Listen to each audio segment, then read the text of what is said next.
It's the most wonderful time of the year. Or, well, I mean, at least that's what the Q4 earnings are trying to tell us. Um, if you look around, not necessarily here where I am, well, if you want, you can, but look around where you are. Does this feel like a holiday to you? Does it feel like a deadline? Does it feel like you're stuck somewhere between childhood magic and adult death? Yeah, Christmas stopped being a tradition and started feeling more like a tax, like you have to do it.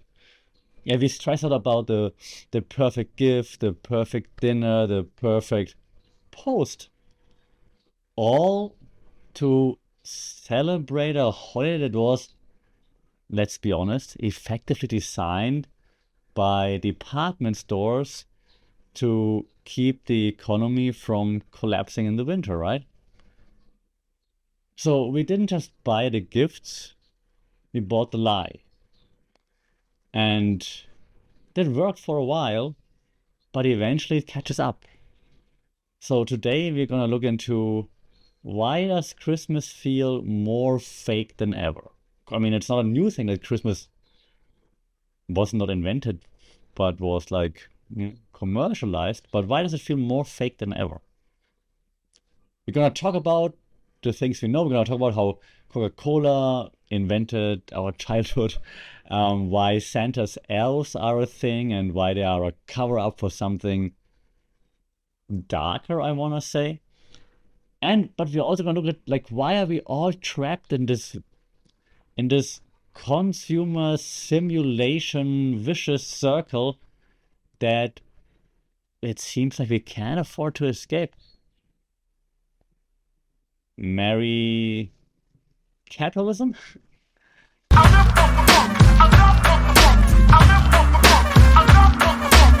Saudi Cup and welcome to another episode here for the Funky Pod Mindful Media and Communication, the podcast where we look into like why do things work the way they do with a media and communications lens. And today we're taking on Christmas. And hey, so before you think that I'm like a Christmas Grinch and everything like this, if you're watching the video behind me, you see a fake or you see a little Christmas tree. So I'm not one to say like don't celebrate Christmas. Not at all. I cherish those childhood memories too. I think. Which memories? I don't remember. Oh, I have to talk with my psychiatrist a lot. Um, that's not the point today. And today we're talking about like why is Christmas the way it is and why does it feel like too much? Okay. So I'm gonna bring you a few theories as always. We're gonna talk about like when did it switch from peace and joy and harmony to something else, and so on. We also talk about like why Christmas isn't just a religious holiday anymore, right? It's a social festival, because it's the financial engine of like I was about to say the Western economy, but actually, while I'm not in the West, yeah, I'm based in Bangkok, it's a big thing here too, and it's not a religious festival here, obviously. Um, but the malls are full of Christmas trees, Christmas music, so it's the engine that still can. Um, if we just imagine if we were to stop buying, what would actually happen? Yeah, the system would break to some extent, less money being made, people being late, all those things. But just imagine if you wouldn't participate. Crazy, because can you actually imagine not participating? Is the question.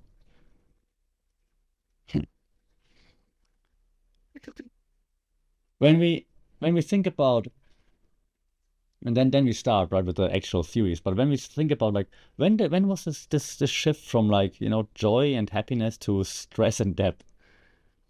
Of course, at some point when you're getting older, when you're growing up, but crazy how that shift is so dramatic, right? But more on this in a second. Before we go down that road, let's talk about like the invention of the myth, right? The For a lack of better term, let's call it the Coke theory. Because I mean, hey, thank you, Coca-Cola. Because we always think that our traditions are ancient, and for Christmas we probably know better. If you're listening, watching this podcast, you probably are aware that ancient traditions were not about Santa Claus and things like this, right? You know that. Just a quick reminder. And for those who forgot, yeah, Santa Claus. But our visuals of Santa, like big, chubby, jolly, red suit, white belt, white beard, all those things, they were kind of like solidified by, and I wrote it down, by Haddon Sundblom for Coca-Cola back in the day, in the 30s. And before that, Santa was more like the stuff you see in German fairy tales, to be honest. Scary or more like green and brown stuff. No. Then around comes Coke with their advertising agency and go like, hey, we make it jolly. Rudolph the Red-Nosed Reindeer was invented by a copywriter, and I wrote it down too, for Montgomery Ward in 1939. Why? To sell coloring books, because you have the nice red nose and nice colored. I know you know this, but you ignore it. So here's a reminder. Okay? In a second, hopefully something new. But I know we all know this, but we need a reminder, like, this, what we see right now, has been made up for us to consume more. Okay? Which tells us also that we're nostalgic for the marketing that we know, not the history behind it, because there's no history behind it. That might also be a reason why we hate those AI campaigns by Coke now so much. We get accustomed to their marketing. Their marketing is part of our history. We're like, hey, at least give me, like, the holidays are coming. Give me that old school Christmas ad vibe, and not that AI generated, nice looking, but still AI slop Christmas vibe. The second thing I wanted to talk to you about, and that's where you probably cancel me now, because you can't handle the truth. The elf myth, right? And I'm from Germany. We don't have elves, because where I'm from in Germany, in the south, the Christmas child is bringing the presents, like in many South American countries as well, I believe. Like baby Jesus is bringing it, so we have the Christmas child bringing it. It's like this blonde angel-looking creature that visits you on the night of the 24th. You're in the dining room with the family. Then you hear a bell. Oh my God, it's been there, and you run to the living room, and then the presents are under the Christmas tree. So on the 24th, by the way, Christmas is on the 24th. But we all know the story of the elves working in the North Pole, creating all those cool things for Santa Claus so that he can hand it out. You know what it is? Commodity fetishism. That's what it is. Yeah, Karl Marx talked about it. Now you wonder, how can you bring Karl Marx into a Christmas episode? I'll tell you how. Are you happy you're listening to this right now? Ruining Christmas with Karl Marx. Don't worry, I'm not here to on Christmas the whole time. But it is commodity fetishism. Yet the obsession with gifts, commodities, explains how we obsess over the products, but ignore the labor that made it. And now, if you're honest, where did you buy the majority of your Christmas gifts? Amazon? Temu? Shein? Do you know where they're made? Do you care? Hint, it's not at the North Pole. It's probably around the corner where I live, to be honest. Yeah, so, you're right, Noah? My cat agrees. So, Santa's workshop is the ultimate capitalist fantasy, if you will. It hides the reality of production instead of thinking about factory workers, sweatshop, global south. We are told that toys are made by magic elves at the North Pole, and they're all happy all the time. Next Christmas movie should be set in Bangladesh. But this disconnect allows us to focus on, like, hey, gifts are cool, rather than on oh shoot, how did they actually made it? How is this so cheap right now? How can I buy this on Temu for like €5? Huh? The elf is a sanitizer. And now you're like, yeah, you don't have to show everything. Yeah, I don't have to, and I won't, because again, I appreciate Christmas time as well, and I'm all for like helping others, sharing, spreading joy, all those things. But the consumerism is just taking over, and I'm hesitating because I just think back when you go into any of the 7,000 malls here in Bangkok, for example, one Christmas tree bigger than the other. So it's not just one thing or something that's happening in the West, for example. Which leads me to another theory that we call the gift economy. Um, if you're a millennial, you might have heard about it before, because Sheldon Cooper in the Big Bang Theory actually talks about it as well. Um, what does it mean? It means gifts create debt. Not because you don't have the money to buy it, maybe, but it's like this giving and taking. It's a competitive giving ritual, right? Because the anxiety that you feel isn't about love. Then if it's about love, you wouldn't feel anxiety. It's about maintaining some sort of social status, whether it be your partner, your friends, your family, whatever that might be. Even like the Christmas party at the office, right? When you have like Secret Santa and you're like, I have to find a good gift. Oh, damn it. And so if you buy a cheap gift, you lose. You lose status. If you buy an expensive one, you might gain dominance. But then in the office, people think like, oh, look at you, Mr. Hotshot. It's a transaction. It's not a celebration. And that's what Sheldon in the Big Bang Theory says, like, okay, let's assume that I give you a gift that's worth $50. Then you have to give me a gift that's worth $50 as well. If your gift is worth more than $50, then I'm in your debt. If it's worth less, then you're in my debt. So it would be much easier to give you the money so you buy yourself what you want, or we both just keep our money. I paraphrase, but it's kind of like the gist. It's about his birthday, but still. Yeah, the example stands. And this also leads to then, with the gift giving, the catalyst realism. Okay, so moving on from Marx for a second to Fisher, actually, who talked about it, but I mean, many people quote that. But it's argued that it's easier to imagine an end to the world than an end of capitalism. And now to quote one of the greatest philosophers of our time, Elon Musk, let that sink in. It's easier to think about the end of the world than the end of capitalism. And that's what I said in the beginning. Try to imagine Christmas without buying anything. It feels impossible, right? It feels like you're ruining it. Like, you're a Grinch, why don't you participate? You gotta ruin everything? Capitalism has thoroughly colonized all the holidays, but this holiday in particular, so that we cannot express our love without a barcode attached to it. And the holiday is the consumption. If you don't consume, do you actually celebrate the holiday? And I'm going to a Christmas dinner tomorrow too, or the day after tomorrow. So I'm not above it. I'm just saying this is what's happening.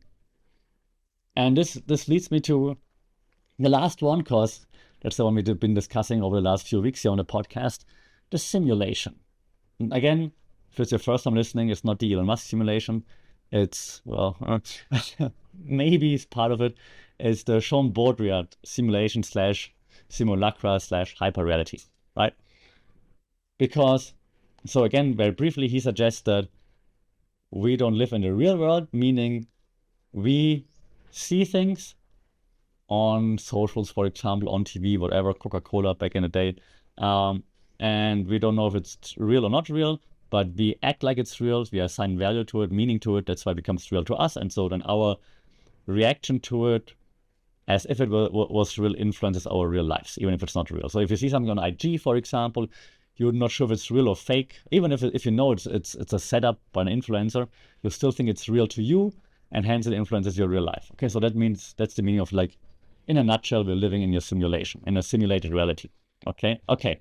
So when it comes to Christmas, we move from experiencing the holiday to performing it. That's the simulation. We're not just in it like, hey, cool. We're performing. We perform. We buy gifts that we have to buy. We go to Christmas dinners that we have to go to. We create posts for social media that we know others expect us to see from us. Okay, we're performing Christmas. We're not living in it. We're not enjoying it.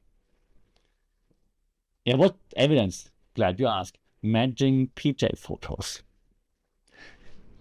Cute, but if you have to do it all the time, unboxing videos. That's one of my biggest, I don't know if it's a pet peeve or just an annoyance, but we're simulating warmth, right? We're simulating warmth for who? For a digital audience? For people you don't know? For attention that you want to have? Yeah, right, Snooze? Tell the people. We want the aesthetic, right? Snooze agrees. You see it on the video right now. If you want to see a cat, check out the video. Yeah, we want the aesthetic of Christmas more than the reality. Hey, don't step on the computer. Okay, thank you. Don't unplug the microphone either, Snooze. You little Grinch. So we want the aesthetic of Christmas more than we want the reality. Right, Snooze? Okay. Snooze is telling me to wrap it up, so I'm gonna wrap it up. You need food, shall Okay. So, takeaway from while my cat is interrupting the podcast. What do? We worship the god of commerce at Christmas. I mean, all the time, but at Christmas even more so, right? And in Christmas, the god of worship is dressed up, not as a black cat.